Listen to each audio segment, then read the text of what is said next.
안녕하세요. 러시아 문학과 미술 이야기 리드 러시아입니다. 오늘은 흔히 막심 고리키의 자전적 3부작으로 알려진 어린 시절 세상 속으로 나의 대학 가운데 첫 번째 작품 어린 시절을 만나보려고 합니다. 구독, 좋아요 잊지 마시고요. 궁금한 점은 댓글로 남겨주세요. 그리고 고리키의 자전적 소설을 통해서 엿보는 19세기 말 러시아 사회와 가정의 모습도 함께 만나보세요. 이 글에서 인용된 문장은 동서문화사의 어린 시절 세상 속으로 나의 닭에서 발췌한 것임을 밝혀둡니다. 사진은 러시아에서 발간된 어린 시절의 표지입니다. 고리키의 생애에서 보았듯이 고리키를 흔히 밑바닥에서 일어선 작가라고 말합니다. 그의 어린 시절을 보면 이 말이 무슨 의미인지 생생히 와 닿습니다. 그런 면에서 고리키는 러시아뿐만 아니라 전 세계 문학가들 가운데 거의 유일한 이력을 가진 작가라는 데 의심의 여지가 없습니다. 직접 체험하진 않았지만 19세기 말 비참한 아이들의 삶에는 많은 작가와 화가가 관심을 가집니다. 체호프의 단편소설 반가를 보면 19세기 고아 아이의 비참한 삶이 잘 드러나 있죠. 반가라는 아이가 남의 집 살이의 시름과 고통을 시골 할아버지에게 편지를 하는 내용입니다. 또한 19세기 말 러시아 이동 전람파 화가 베로프의 작품 트로이카에도 도제 생활을 하는 아이들의 비참한 모습이 잘 묘사되어 있습니다. 헐벗은 아이들 셋이서 잠도 제대로 못 잔 얼굴에 지치고 여인 몸으로 큰 짐을 끌고 가는 모습이 안타깝습니다. 고리키가 어린 시절을 집필한 것은 1913년이었습니다. 고리키는 개인적으로 1906년 어머니와 고백 등을 발표한 후여서 이미 작가로서의 명성을 확고히 얻었을 때입니다. 이 시기는 고리키의 1차 망명 시기가 막 지난 때이기도 합니다. 미국과 이탈리아를 거쳐 러시아로 귀국한 후였죠. 고리키 나이 45을 지나서야 자신의 어린 시절 이야기를 털어놓은 것입니다. 고리키는 자전적 3부작인 어린 시절을 1913년에, 세상 속으로를 1915년에, 나의 대학을 1923년에 집필하였죠. 고리키 나이 55세의 자전적 소설을 끝낸 것입니다. 톨스토이가 24세에 자전적 3부작 중 유년 시절을 발표해서 작가로서의 성공적 데뷔를 한 것과는 대조적입니다. 톨스토이는 그 후 소년 시절, 청년 시절을 연달아 발표하였습니다. 백작이었던 톨스토이, 밑바닥 출신의 고리키, 내세울 것과 추억할 것이 있는 어린 시절, 들추고 싶지 않은 과거로서의 어린 시절의 차이라고나 할까요? 이제 고리키의 어린 시절로 들어가 보겠습니다. 막심 고리키의 본명은 알렉세이 막시모비치 페시코프입니다. 1868년 3월 28일 니즈니 노브고로드에서 출생하였죠. 이 사진은 니즈니 노브고로드의 옛 모습입니다. 볼가강 연안의 항구 도시죠. 고리키의 아버지는 가구 제작자였고 어머니는 염색 공장 주인의 딸이었습니다. 그런데 고리키의 아버지는 콜레라에 걸린 어린 고리키를 간호하다가 병에 옮아 고리키가 5살 때 세상을 등집니다. 고리키의 어머니는 남편이 죽자 친정에서 생활하다 재혼하면서 어린 아들을 친정에 맡기고 떠납니다. 아버지의 죽음으로부터 재혼했던 어머니가 죽음을 맞이하는 11살이 될 때까지 고리키는 외갓집에서 삽니다. 사진은 어린 시절의 표지입니다. 외할머니와 외할아버지, 어머니가 함께 그려져 있습니다. 고리키의 어머니, 다시 말해서 자신의 딸이 죽자 외할아버지는 외손자인 고리키의 양육을 포기합니다. 고리키를 세상 속으로 내보낸 것이죠. 불과 11살짜리 외손자를 냉정하게 세상에 내보낸 외조부. 그런 외조부라면 외손자를 데리고 있을 때 어떻게 대했을지 짐작이 갑니다. 그래도 외할아버지는 피부치에 대한 연민이라도 있었겠지만 외삼촌들로부터는 상상하기 어려운 구박과 학대를 받습니다. 외삼촌들은 외조카의 등장이 자신들의 재산 상속의 걸림돌만 될 것이라고 여긴 탓이겠지요. 가부가 되어버린 여동생도 안방 가운데 조카는 어련할까요? 그런 기억들에 대한 기록이 자전적 3부작의 출발점이 되는 어린 시절입니다. 고리키의 최초 기억은 씻을 수 없는 고통, 그것도 자신을 보호해 주어야 할 사람들로부터 자연된 고통으로부터 시작됩니다. 이 사진은 외할아버지 까시린의 옛날 집입니다. 지금은 고리키 어린 시절 박물관으로 개관하여 관람객들에게 공개되고 있죠. 어린 시절의 러시아판 원본에는 스이누 마이무 바스베샤이라고 내 아들에게 헌정한다는 헌사가 붙어 있습니다. 자신의 어린 시절을 쓴 작품을 아들에게 헌사한 고리끼의 부정을 느낄 수 있는 부분입니다. 어린 시절은 이미 언급하였듯이 아버지의 죽음으로부터 시작됩니다. 어둑하고 좁은 방, 창문 및 마루 위 키가 큰 아버지가 하얀 옷을 입고 누워있다. 맨발의 발가락은 기이하게 벌어져 있고 가슴 위에 조용히 얹힌 부드러운 손가락도 뒤틀려 있다. 아버지의 쾌활했던 두 눈은 검고 동그란 구리 동전들로 빈틈없이 봉해져 있고 선한 얼굴은 거무스름하게 변한 데다가 이까지 흉하게 드러나 있어 나는 무서움을 느꼈다. 어린 고리끼의 눈에 이미 고인이 된 아버지의 모습이 무섭게 느껴지는 것은 당연하죠. 이때가 고리끼가 5살 때이니 1873년쯤이었 겁니다. 아직 러시아의 전통 장례 풍습이 그대로 지켜지고 있었던 것 같습니다. 러시아에서는 저승길에 노잣돈을 하라고 고인의 두 눈에 동전을 올려놓는 풍습이 있습니다. 고리끼는 아버지는 나를 기꺼이 보살펴 주시다가 갑자기 사라져 버렸다. 아버지 대신 외할머니가 왔다라고 말합니다. 실제로 고리끼의 아버지는 콜레라에 걸린 고리끼를 간호하다 병에 옮아 사망한 것으로 알려져 있습니다. 고리끼의 다음 기억은 비오는 날 인적 없는 공동묘지 한 구석에서 아버지의 관을 묻을 때입니다. 고리끼가 눈물을 보이지 않자 외할머니는 왜 울지 않느냐고 물었죠. 고리끼는 눈물이 안 나온다고 말합니다. 고리끼는 난 존처럼 눈물이 나지 않았고 어쩌다 우는 것도 굴욕 때문이 아니라 고통 때문이었다라고 고백하는 장면은 그의 강인한 성격을 드러내줍니다. 고리끼는 아버지의 죽음보다 관이 묻힐 구덩이 밑바닥에 있던 개구리들이 기어나올 수 있을지를 더 궁금해합니다. 그런 모습은 영락없는 5살짜리 아이의 모습이죠. 이날은 만삭이었던 어머니가 해산을 한 날이기도 합니다. 태어나자마자 죽은 동생의 시신과 어머니 그리고 외할머니를 따라서 외할아버지 댁으로 갑니다. 그렇게 외할아버지 댁에서의 생활이 시작된 거죠. 외할아버지 바실리 바실리에비치 카시리는 작고 깡마른 노인으로 자수성가한 수존노입니다. 책에 소개된 어린 고리끼의 가족 구성원은 이렇습니다. 가족 구성도를 참고하시면 될 것 같습니다. 어머니 바르바라, 아버지 막심 빼시코브, 외할머니 아콜리나 이바노브나와 외할아버지 바실리 카시린, 두 외삼촌 야코프와 미하일, 두 외숙모 나제슈다와 나탈리아, 외사촌 사샤입니다. 그리고 계부 예브게니 막시모프가 등장합니다. 계부는 귀족인데 변변한 직업이 없이 여러 곳을 다니면서 영매표원 등 다양한 직업을 가집니다. 그리고 어머니는 계부와의 사이에서 이부동생 꼴랴를 낳습니다. 행복한 가정생활을 꿈꾸지만 그렇지 못한 채 어머니는 병으로 사망하게 됩니다.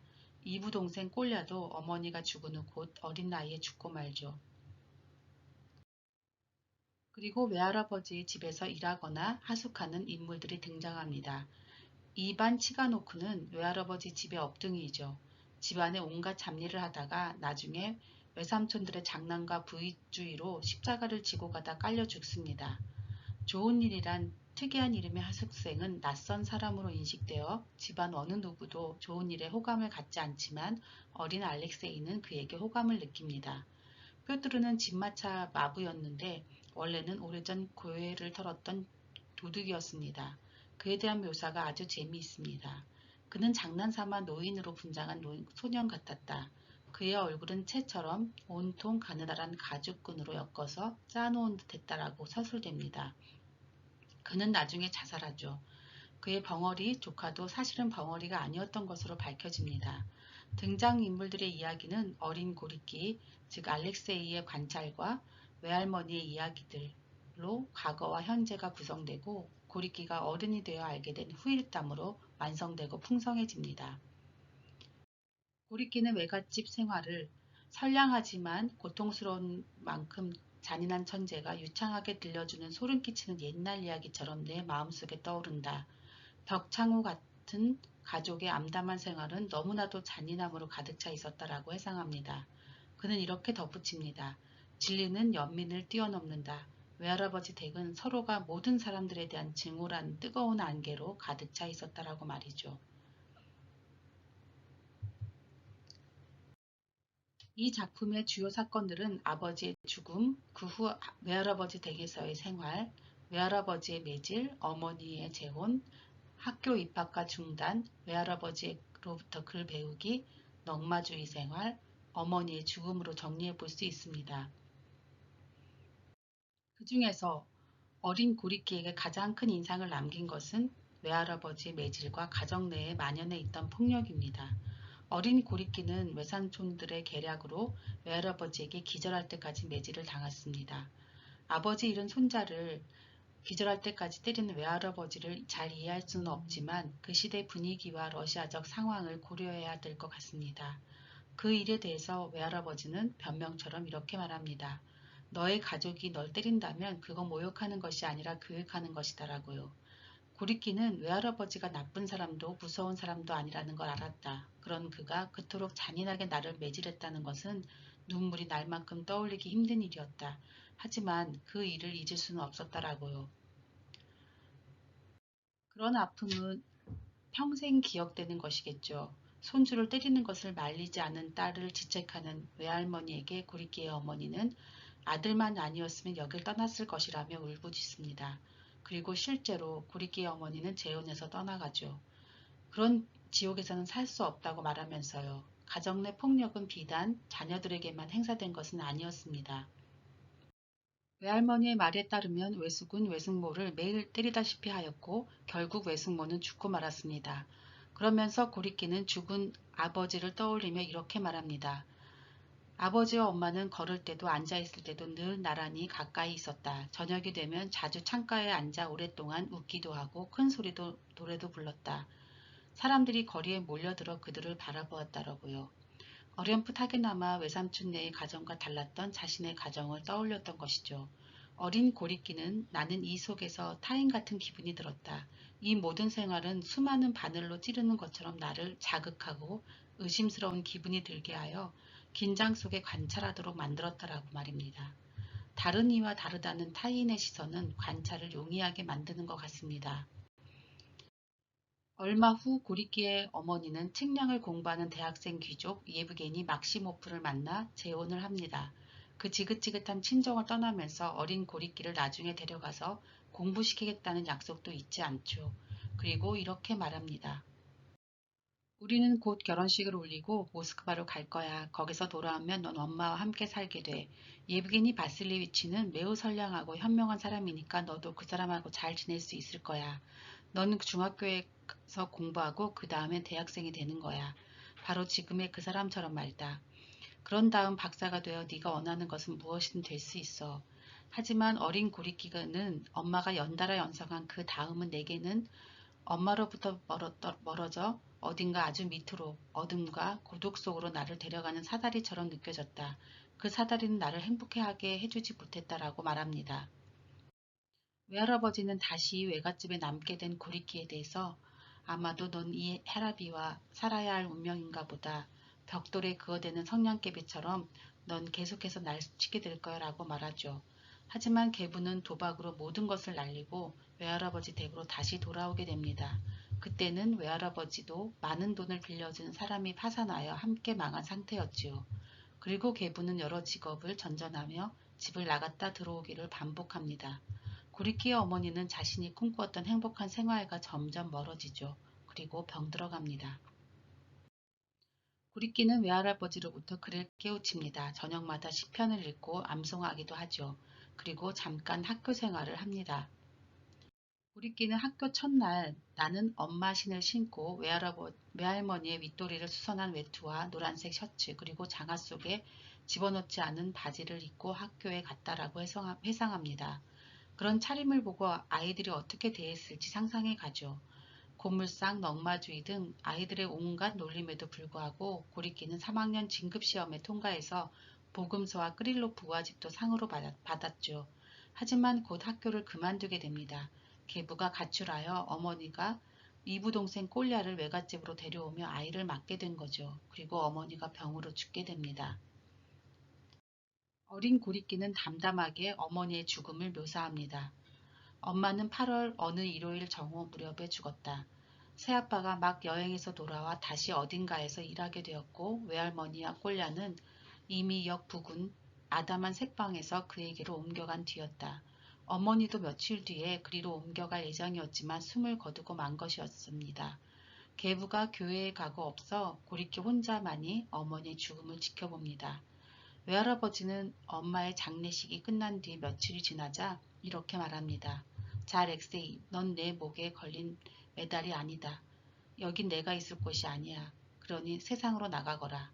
그리하여 나는 세상으로 나갔다는 말로 어린 시절은 끝이 납니다. 그때가 고리끼 나이 겨우 11살이었습니다. 이러한 어찌 보면 너무나 아름답지 않고 남루하다 못해 비료하기까지 한 떠올리기 싫은 내용을 담고 있는 소설 어린 시절에 대해서 몇 가지를 논의해 보겠습니다. 먼저 외할머니의 모습입니다. 외할머니는 세 가지 측면에서 고리끼에게 중요한 의미가 됩니다. 고리끼가 아버지를 잃고 혹독한 외갓집 생활을 견딜 수 있었던 것은 그에게 외할머니가 있었기 때문입니다. 외할머니와 외삼촌들이 고리끼에게 평생에 지울 수 없는 고통을 안겨주었다면 외할머니는 평생을 함께할 따뜻함을 주었습니다. 외할머니에 대해서 이렇게 말하죠. 내 삶 속에 외할머니가 나타나기 전까지 난 마치 어둠 속에서 숨어서 잠자고 있었던 것 같다. 외할머니가 내 주변의 모든 것을 끊어지지 않는 실로 엮어 현란한 색깔의 레이스를 짜냈다. 외할머니는 금세 평생의 친구가 되어 내 마음속에서 가장 가깝고 가장 잘 이해하는 가장 소중한 사람이 되었다. 그것은 세상을 향한 외할머니의 욕심없는 사랑이 나로 하여금 고단한 인생을 헤쳐나갈 수 있는 강한 힘을 주고 나의 삶을 풍요롭게 해주었기 때문이더라고요. 이 말처럼 외할머니 덕분에 고리끼는 외갓집에서의 모진 학대와 매질에도 자신을 지켜갈 수 있었습니다. 두 번째는 외할머니는 세상을 사랑하고 사람을 사랑할 수 있는 기틀이 됩니다. 외할머니는 조산사로 봉사했고 가족의 분쟁과 싸움을 중재해 주었으며 아이들을 치료해 주었습니다. 매일 가족과 주변 사람들을 위해 하나님께 기도하고 성모를 찬양하죠. 하나님을 믿는 외할머니와 외할아버지의 하나님이 서로 다르다는 사실도 언급합니다. 외할머니의 기도는 언제나 성모의 찬미가였다. 성실하고 소박한 찬양이었다라고 말합니다. 그래서 그 하나님 앞에서는 거짓말을 할 수가 없었다. 부끄러웠다. 외할머니의 하느님은 내 안에서 도저히 어찌할 수 없는 수치심을 불러일으켰다라고 말입니다. 그런데 외할아버지의 하느님은 달랐습니다. 외할아버지는 언제나 하느님의 잔인성을 특히 강조했다라고 말이죠. 하느님은 항상 지상의 칼이요 죄인들에게는 채찍이라고 말하면서 나는 외할아버지가 하느님이 아니라 외할아버지에 대한 공포를 심어주기 위해 이 모든 걸 일부러 꾸며냈다고 의심했다라고 고백합니다. 고리끼는 그 당시 하느님에 대한 생각과 감정은 내 영혼의 중요한 양식이었고 생활에서 가장 아름다운 것이었다라고 말합니다. 주위의 모든 인상들이 너무나 잔인하고 불쾌하고 혐오스럽고 우울해서 하느님은 나를 둘러싼 모든 것 가운데 가장 훌륭하고 가장 밝았다. 그 하느님은 살아있는 모든 것에 아주 다정한 친구인 외할머니의 하느님이었다라고 말입니다. 이렇듯 외할머니의 하느님은 잔인함, 혐오스러운 우물함으로 가득 찬 주변 환경에도 불구하고 고리끼가 세상과 사람을 아름답고 다정하게 바라볼 수 있는 바탕이 되었습니다. 셋째, 외할머니는 어린 고리끼가 작가로서 성장하는 데 큰 자극을 주었습니다. 러시아 근대 문학을 세운 푸시킨에게 그의 유머와 외할머니가 많은 영향을 주었듯이 외할머니 아꿀리나는 고리끼가 작가로 커가는데 자양분이 되었습니다. 외할머니는 자신의 어머니에 대해 가난한 과부인데다 불구였다고 말합니다. 자신은 9살이 되었을 때 레이스 짜는 법을 배우기 시작했고 2년 이상 기술을 익혀 유명해졌다고 회상합니다. 그리고 22살에 백사공의 우두머리가 되었던 외할아버지에게 시집을 갔죠. 모든 것이 앞못 보는 장님이 뜨는 레이스 같다는 외할머니의 말은 그녀의 인생 여정을 말해줍니다. 또한 외할머니는 어린 고리키의 아버지에 대해서도 들려줍니다. 고리키의 아버지는 부하에게 잔혹한 짓을 해서 시베리아 유형을 갔던 유형수의 아들이었습니다.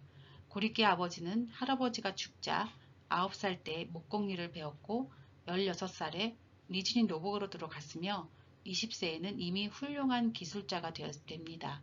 고리키 외할아버지의 반대로 고리키 어머니 바르바라와 외할머니의 도움으로 도둑 결혼을 하게 되죠. 결국 술 취한 외삼촌들이 얼음 구덩이에 빠뜨리려고 하자 어린 고리끼와 아내를 데리고 아스트라한으로 이사갑니다. 안타깝게도 이미 언급하였듯이 콜레라에 걸린 고리끼를 간호하다 병이 옮아 죽죠.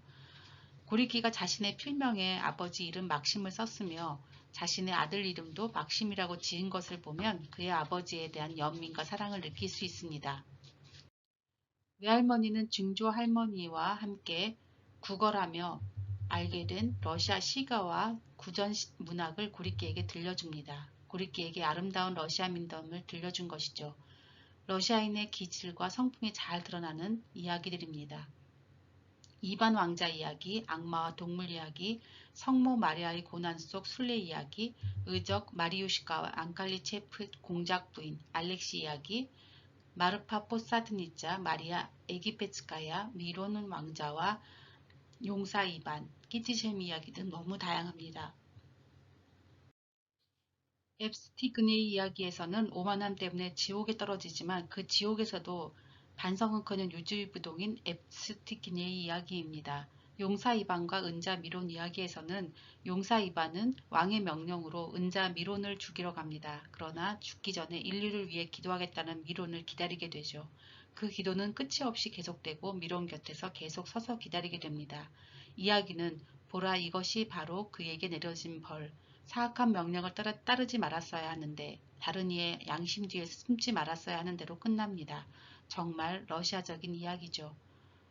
외할머니 입에서 나오는 모든 이야기는 별이 떨어졌다. 저건 누군가의 깨끗한 영혼이 슬픔에 잠겨 어머니 돼지를 그리워하는 거란다라는 문장에서 보듯이 모두 시가 됩니다.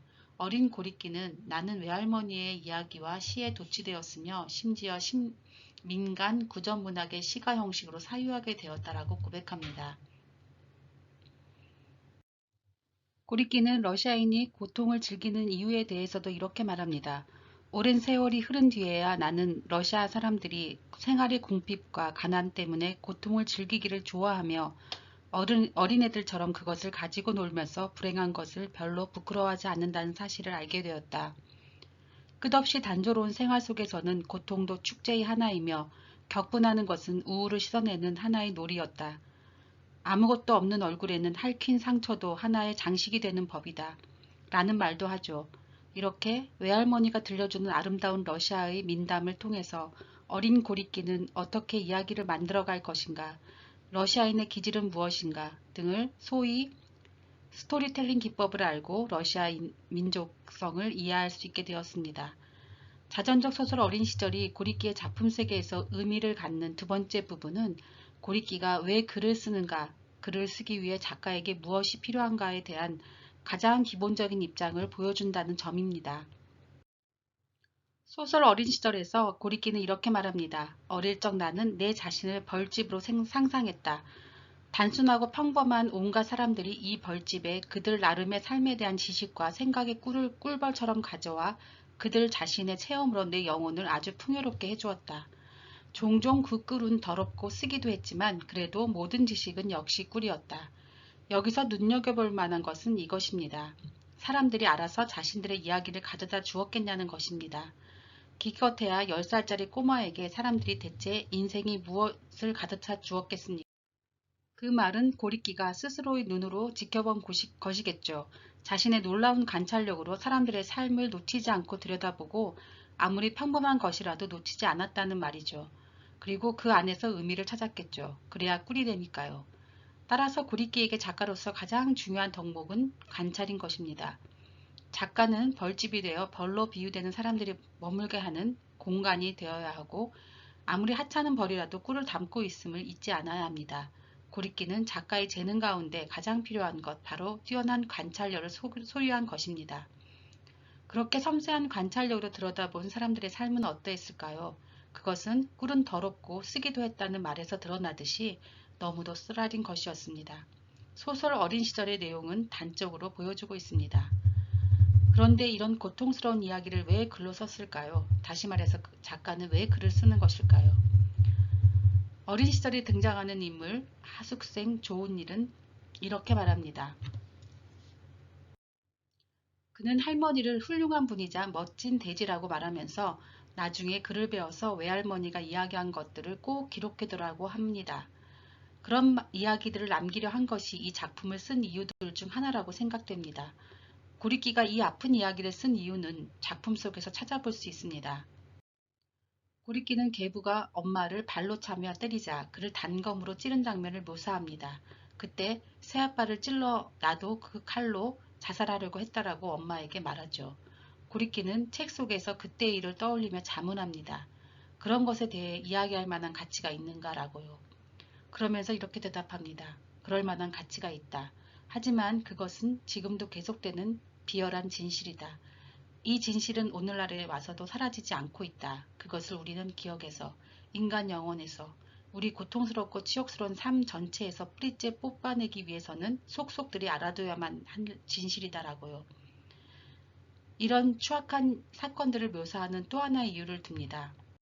그것은 바로 이런 사건들이 우리들을 역겹게 할지라도 또한 수많은 아름다운 영혼들을 죽도록 짓이긴다 할지라도 러시아 사람들은 역시 그것을 극복하고 있고 앞으로도 극복해낼 수 있는 영혼이 젊고 건강하기 때문이다라고요. 아무리 추악하더라도 그것에 대해 고리끼가 글을 쓰는 이유는 그것이 진실의 기록이기 때문입니다. 그리고 진실을 알아야 그것으로부터 우리가 무엇을 할 것인지를 알 수 있기 때문입니다. 마지막으로는 그 추악함으로부터 벗어날 힘을 인간은 가지고 있음을 믿기 때문입니다. 그렇기 때문에 어린 시절에서 독자들은 인간에 대한 사랑과 믿음이 고리끼의 글 쓰는 이유임을 다시금 확인할 수 있습니다. 이 사진들은 실제 고리끼의 어린 시절을 담은 사진들입니다. 즐감하시기 바랍니다. 그리고 이 작품이 고리끼의 자서전이 아니라 자전적 소설이란 점도 잊지 마시기 바랍니다. 확인하였듯이 고리끼의 자전적 요소가 많이 들어가 있긴 하지만 창작적 요소가 들어간 것이죠. 오늘은 막심 고리끼의 어린 시절을 만나보았습니다. 그리고 19세기 말 러시아의 야만적이고 폭력적인 가정생활과 삶도 엿보았습니다. 비참하고 잔혹했던 고리끼의 성장 과정도 들여다보았습니다. 세상 속으로 나간 고리끼의 다음 이야기는 1915년 작품 세상 속으로에서 만나보세요. 지금까지 고리끼의 어린 시절에 대한 이야기였습니다. 러시아 문학과 미술 이야기 리드 러시아입니다. 구독, 좋아요 잊지 마시고요. 다음 시간에 또 만나요.